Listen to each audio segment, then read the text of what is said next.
Hello, আসসালামু আলাইকুম। তো এইবার হচ্ছে আমরা পার্শিয়াল ফ্র্যাকশনের যেটা ২ নাম্বার টাইপ, হ্যাঁ? সেইটা নিয়ে আলোচনা করব। তো এই ২ নাম্বার টাইপটা বেসিক্যালি হচ্ছে আমাদের ইমপ্রপার ফ্র্যাকশন। তো আমি ইমপ্রপার ফ্র্যাকশন কি বলছিলাম? যে নিউমারেটরের পাওয়ার বড় আর ডিনোমিনেটরের পাওয়ার ছোট হবে। অথবা দুইটারই পাওয়ার ইকুয়াল। দুইটার পাওয়ার ইকুয়াল হলেও ইমপ্রপার, অর এইটার পাওয়ার বড়, এইটার পাওয়ার ছোট হলেও ইমপ্রপার।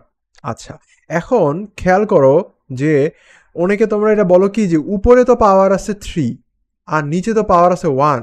না, নিচে 1 নাই। এরা তিনজনই মাল্টিপ্লাই অবস্থায় আছে। তুমি যদি এই জিনিসটাকে মাল্টিপ্লাই করে দাও, দেখো x-1, x-2 আর x-3, এই তিনটাকে যদি মাল্টিপ্লাই করো তাহলে কি হয়? আমি x-1টাকে রাখলাম, এই দুটাকে মাল্টিপ্লাই করলে হয় x² মাইনাস 5x প্লাস 6। এবার যদি মাল্টিপ্লাই করো, x দিয়ে মাল্টিপ্লাই করলে হয় x cube minus 5x² plus 6x, আর -1 দিয়ে মাল্টিপ্লাই করলে হয় minus x² plus 5x minus 6। তাহলে খেয়াল করো হাইয়েস্ট পাওয়ার কত? x³। তার মানে নিচেরটার পাওয়ারও 3, 1 না। তাহলে উপরের পাওয়ারও 3, নিচের পাওয়ারও 3। তাহলে নিউমারেটরের পাওয়ার ডেনোমিনেটরের পাওয়ার ইকুয়াল। সো আমরা বলতে পারি এটা একটা ইমপ্রপার ফ্র্যাকশন। এখন বুঝলাম, ঠিক আছে, এটা ইমপ্রপার ফ্র্যাকশন। তাহলে ইমপ্রপার ফ্র্যাকশন থাকলে পার্শিয়াল ফ্র্যাকশনে কনভার্ট করার সিস্টেমটা আসলে কি? সিস্টেমটা খুবই ইজি। আচ্ছা, আমি এটা আবার করে লিখি। সিস্টেমটা কি খেয়াল করো। সিস্টেমটা হচ্ছে নিউমারেটরের লিডিং টার্মটাকে আমরা ফার্স্টে নিব। লিডিং টার্মটা কত? 2x³, মানে হাইয়েস্ট পাওয়ার যেই টার্মটাতে আছে। এরপরে ডেনোমিনেটরের লিডিং টার্ম কোনটা? হাইয়েস্ট পাওয়ার আছে এই যে এইখানে x³। এটাকে আমরা ডিভাইড করে দিব। ডিভাইড করলে আনসার কত আসে? এটা কাটো, আনসার আসে 2। এই আনসারটা আমাদের লাগবে। তাহলে আমরা কি করলাম? যখন ইমপ্রপার ফ্র্যাকশন থাকবে তখন আমরা নিউমারেটরের লিডিং টার্ম আর ডেনোমিনেটরের লিডিং টার্ম, এই দুটো ডিভাইড করব। ডিভাইড করে যে আনসারটা আসবে এই জিনিসটাই আমাদের বেসিক্যালি কাজে লাগবে। কি কাজে লাগবে আমি এখন দেখাচ্ছি। ওকে, আসো এরপরে যে প্রসিডিউরটা শুরু করব সেটা হচ্ছে একটু আগে করলাম। খেয়াল করো যে আমরা ফার্স্টে কি করছিলাম, যে late 2x³ by x-1, x-2, x-3। আচ্ছা, এটা যদি এখানে ইকুইভ্যালেন্ট সাইন, এটা যদি প্রপার হতো তাহলে আমরা কি ধরতাম? ফার্স্টে x-1, x-2, x-3, sorry x-3 এইভাবে লিখতাম। দেন এটা লিখতাম a b c যদি প্রপার হইতো। বাট যদি ইমপ্রপার হয় তাহলে জাস্ট একটা কাজ বেশি করতে হবে, সেটা হচ্ছে ওই যে লিডিং টার্ম দুটো ডিভাইড করে আনসার কত আসছিল? 2 না? এই 2টা সামনে প্লাস করে দিব, সামনে বা পিছনে যে কোনো জায়গায় প্লাস করে দেব। এই হচ্ছে ইমপ্রপারের একটা এক্সট্রা কাজ। আর কোনো এক্সট্রা কাজ এখানে নাই, বাকি সব সেম। আচ্ছা, এখন কি কাজ ছিল? নেক্সট কাজ ছিল ডেনোমিনেটর দিয়ে পুরো জিনিসটাকে মাল্টিপ্লাই। আচ্ছা, এই পাশে ডেনোমিনেটর দিয়ে মাল্টিপ্লাই করলে থাকে 2x³। 2 দিয়ে যদি মাল্টিপ্লাই করি ডেনোমিনেটরকে তাহলে পুরোটাই থাকে x-1, x-2, x-3 প্লাস এ দিয়ে যদি এইটা দিয়ে যদি মাল্টিপ্লাই করি, ওর নিচে যেটা আছে সেটা বাদ যাবে। বাকি তাহলে কি আছে? x-2 আর হচ্ছে x-3 প্লাস বি এর নিচে আছে x-2, তাহলে ওটা বাদ যাবে, x-1 আর x-3 প্লাস সি হবে x-1, x-2। ঠিক আছে, এই জিনিসটা আমি একটু আগে তোমাদেরকে বুঝাইছি যে মাল্টিপ্লিকেশনটা কিভাবে হয়। এটা তুমি ট্রাই করে দেখতে পারো, এটা দিয়ে পুরো জিনিসটাকে মাল্টিপ্লাই করবা। ঠিক আছে, আচ্ছা, এই জিনিসটা আমি পাইলাম। ওকে, আমার কাছে 3টা ফ্যাক্টর আছে। একটা আছে x-1, একটা আছে x-2, একটা আছে x-3।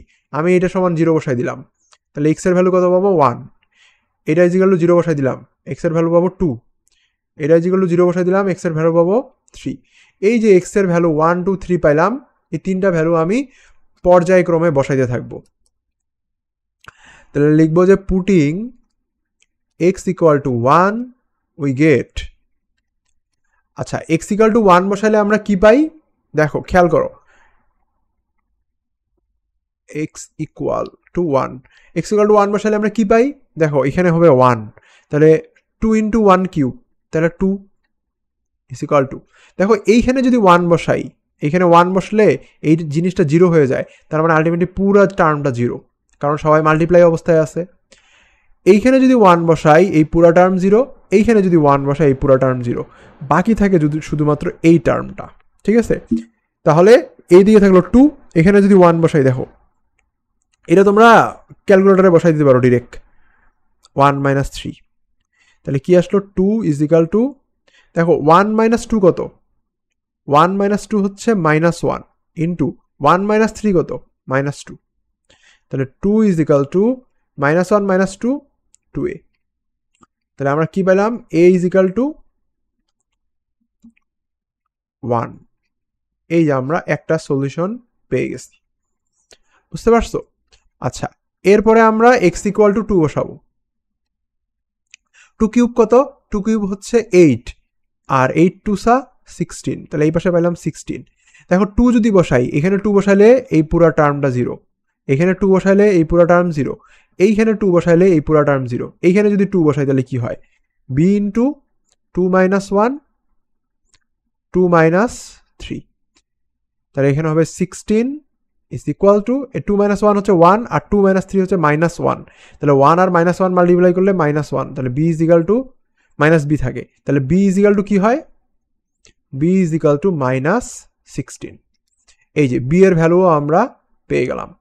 এরপরে আসো x ইকুয়াল টু 3 বসাবো, তাহলে x ইকুয়াল টু 3, দেখো 3 বসাই, 3 কিউব কত 27, 27 ইন্টু 2 54 ইজ ইকাল টু, 3 যদি বসাই এটা 0, 3 যদি বসাই এইটাও 0, 3 যদি বসাই এটা 0, এইখানে খেয়াল করো এখানে এটা দেখা যাচ্ছে না, দেখো এখানে যদি 3 বসাই তাহলে কি হয় c ইন্টু 3 মাইনাস 1 আর 3 মাইনাস 2।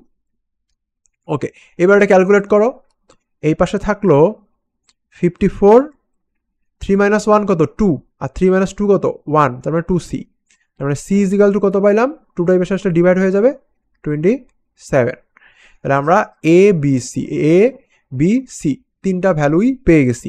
এখন আমরা আমাদের পার্শিয়াল ফ্র্যাকশনটা কি হবে বলতো, এই যে এখানে a এর জায়গায় কত বসাই দিব, এটা আমি আরেকবার লিখলাম না, তোমরা ফার্স্ট ফাইনাল লাইনে লিখবা, a এর জায়গায় বসাই দিব 1, b এর ভ্যালু কত আসছে মাইনাস 16, c এর ভ্যালু কত আসছে 27। এই যে এইটা হচ্ছে আমাদের পুরো পার্শিয়াল ফ্র্যাকশনটার আনসার, এইটাই হচ্ছে আমাদের সেই এক্সপেক্টেড পার্শিয়াল ফ্র্যাকশন, বুঝা গেছে? ওকে, এটা ছিল হচ্ছে টাইপ 2। এবার আসো টাইপ 3। টাইপ 3 কেমনে বুঝবো টাইপ 3, এটা ক্যারেক্টারিস্টিক্স বোঝার সিস্টেম হচ্ছে, এখানে লিখে দিছি আমি যে রিপিটেড ফ্যাক্টর, এর মানে কি খেয়াল করো, এইখানে এক্সাম্পলটা যে নিছি নিচে দেখো x মাইনাস 1 হোল স্কোয়ার আছে, আর আছে হচ্ছে x মাইনাস 2, এর মানে কি জানো, x মাইনাস 1 এই ফ্যাক্টরটা দুইবার আছে, তাই না? x মাইনাস 1 হোল স্কোয়ার মানে কি x minus 1 into x minus 1, তার মানে দুইবার আছে, দুইবার মিনস রিপিট, তার মানে ফ্যাক্টরটা রিপিট করছে। ফ্যাক্টর যদি রিপিট করে তাহলে টাইপ 3। ওকে, এটা মনে রাখবা। এখন টাইপ 3 কিভাবে সলভ করতে হয় সেটা আমরা দেখব। আচ্ছা আসো, ফার্স্ট কাজ কি, ফার্স্ট কাজ হচ্ছে লেট, আমরা হচ্ছে লিখব let x by x minus 1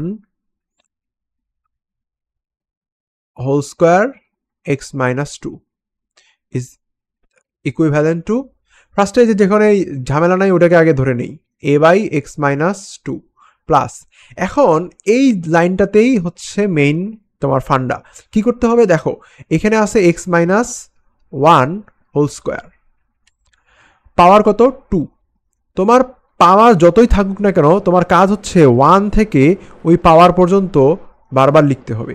এর মানে কি, এর মানে হচ্ছে দেখো, এর মানে তুমি ফার্স্টে একবার নিবা x মাইনাস 1, দেন নিবা হচ্ছে x মাইনাস 1 হোল স্কোয়ার, এই যে এটার পাওয়ার 1 এটার পাওয়ার 2 এই পর্যন্ত আপ টু 2, যদি এরকম থাকতো তোমার নিচে x মাইনাস 1 হোল কিউব, তাহলে একবার তোমাকে নিতে হইতো x মাইনাস 1, একবার নিতে হইতো x minus 1 whole square, plus আরেকবার নিতে হইতো কি x মাইনাস 1 হোল কিউব, মানে আপ টু ওই পাওয়ার। এখন আমাদের 2 আছে, তাহলে আমি ফার্স্টে একবার নিব x মাইনাস 1, আরেকবার নিব হচ্ছে x minus one whole square. ঠিক আছে, 2 পর্যন্ত আছে, 2 পর্যন্ত নিয়ে নিলাম, এখানে নিলাম b, এখানে নিলাম c। এটা বুঝা গেছে? পাওয়ার যত থাকবে আপ টু তত পর্যন্ত আমাদেরকে নিতেই হবে। আচ্ছা, এইবার খেয়াল করো আমরা নেক্সট কাজ কি, নেক্সট কাজ হচ্ছে এর আগের মতোই ডিনোমিনেটর দিয়ে পুরোটাকে মাল্টিপ্লাই। ডিনোমিনেটর দিয়ে মাল্টিপ্লাই করি, এখানে থাকে x, এর সাথে থাকে x মাইনাস টু, চলে গেলে থাকে x minus one whole square, plus B এর সাথে একটা x মাইনাস ওয়ান আছে, তাহলে আরেকটা আসবে, আর আসবে x minus two, plus C এর সাথে x minus one whole square আছে, তার মানে জাস্ট থাকবে x মাইনাস টু। আমরা কি করলাম, আমরা ডিনোমিনেটর দিয়ে সব পুরোটাকে মাল্টিপ্লাই করছি। এবার খেয়াল করো আমাদের ইয়া আছে, ফ্যাক্টর আছে একটা x মাইনাস ওয়ান, এটা যেগুলো জিরো বসায় দাও, তাহলে পাবা x ইকাল টু ওয়ান। আরেকটা ফ্যাক্টর আছে x মাইনাস টু, এটা যেগুলো জিরো বসায় দাও, তাহলে x ইকাল টু পাবা টু। তাহলে এই দুটো ভ্যালু বসাও, ফার্স্টে x ইকাল টু ওয়ান বসাও, আমি এটা লিখতেছি না, লিখবা যে putting x equal to one we get, ওটা আমি লিখলাম না, তাহলে ওয়ান বসাও, এই পাশে থাকে ওয়ান। দেখো ওয়ান মাইনাস ওয়ান কত, জিরো, তার মানে এটা পুরোটাই zero. One minus one zero, এটা পুরোটা জিরো। ওয়ান মাইনাস টু কত, মাইনাস ওয়ান, তাহলে এখানে থাকে মাইনাস সি। তাহলে আমরা পেলাম c is equal to minus one, একটা ভ্যালু পেয়ে গেলাম। এবার এক্স ইকাল টু টু বসাও, x equal to two, two বসালে কি হয়, এই পাশে থাকে টু, ঠিক আছে, এইদিকে থাকে কত, এক্স এর জায়গায় জাস্ট টু, এখানে দেখো টু বসাও, টু মাইনাস ওয়ান কত, টু মাইনাস ওয়ান হচ্ছে ওয়ান, ওয়ান স্কোয়ার ওয়ান, তার মানে এখানে জাস্ট থাকে এ। এখানে টু বসাইলে জিরো, তার মানে পুরোটাই জিরো, এখানে টু বসাইলে জিরো, তার মানে পুরোটাই জিরো। তার মানে আমরা পাইলাম এ ইজ ইকুয়াল টু টু, এ পাইছি, সি পাইছি, তাই না? কিন্তু এখনো আমরা কাকে পাই নাই, বি পাই নাই। আচ্ছা, তুমি চাইলে এক্স ইকাল টু জিরো বসাই দিতে পারো, এক্স ইকাল টু যদি জিরো বসাও। আচ্ছা, এখন কথা হচ্ছে আমি যে এক্স ইকাল টু ওয়ান বসাচ্ছি, টু বসাচ্ছি, জিরো বসাচ্ছি, র্যান্ডম বসাচ্ছি কেন? আমি কিন্তু তোমাদেরকে ফার্স্টেই বলছি এখানে ইকুইভ্যালেন্ট সাইন আছে। ইকুইভ্যালেন্ট সাইন যদি থাকে, তুমি বোথ সাইডে যে কোনো ভ্যালু আল্লাহর দুনিয়ায় বসাইতে পারো, জিনিসটা স্যাটিসফাইড হবে। এই জন্য আমি বসাইতে পারতেছি। এখানে যদি ইকুয়াল সাইন থাকতো তাহলে বসাইতে পারতাম না। ইকুইভ্যালেন্ট সাইনের কারণই হচ্ছে এটা যে বোথ সাইডে সবসময় তুমি যেই ভ্যালু বসাও না কেন, বোথ সাইড স্যাটিসফাই হবে। ওকে, জিরো বসালে এই পাশে থাকে জিরো, এই পাশে কি থাকে, জিরো মাইনাস ওয়ান মানে মাইনাস ওয়ান, আর মাইনাস ওয়ান স্কোয়ার ওয়ান, তাহলে ওয়ান ইন্টু এ, এ। দেখো এবার আমি এটা মুখে মুখে হিসাব করতেছি, তোমরা ক্যালকুলেটর করতে পারো। Zero minus one minus one, zero minus two minus two, minus one আর মাইনাস টু মাল্টিপ্লাই করলে প্লাস টু, তার মানে two B. Zero minus two minus two, তাহলে minus two C. Okay, zero is equal to A এর value কিন্তু আমরা জানি কত, টু, বি এর ভ্যালু জানি না, মাইনাস টু সির ভ্যালু জানি মাইনাস ওয়ান, তাহলে two minus two into minus one, তার মানে প্লাস টু। তাহলে আমরা কি পাইলাম, আমরা পাইলাম two b is equal to, এই টু টু প্লাস ফোর ওইদিকে নিয়ে যাও, তাহলে মাইনাস ফোর, তাহলে b is equal to minus four by two, তাহলে বি ইজ ইকাল টু আমরা পাচ্ছি মাইনাস টু। তাহলে এবিসি পেয়ে গেছো, এ এর জায়গায় ভ্যালু বসাই দাও, বি এর জায়গায় ভ্যালু বসাই দাও, সি এর জায়গায় ভ্যালু বসাই দাও। এটাই হচ্ছে আমাদের পার্শিয়াল ফ্র্যাকশন। ওকে, ধন্যবাদ সবাইকে, আসসালামু আলাইকুম।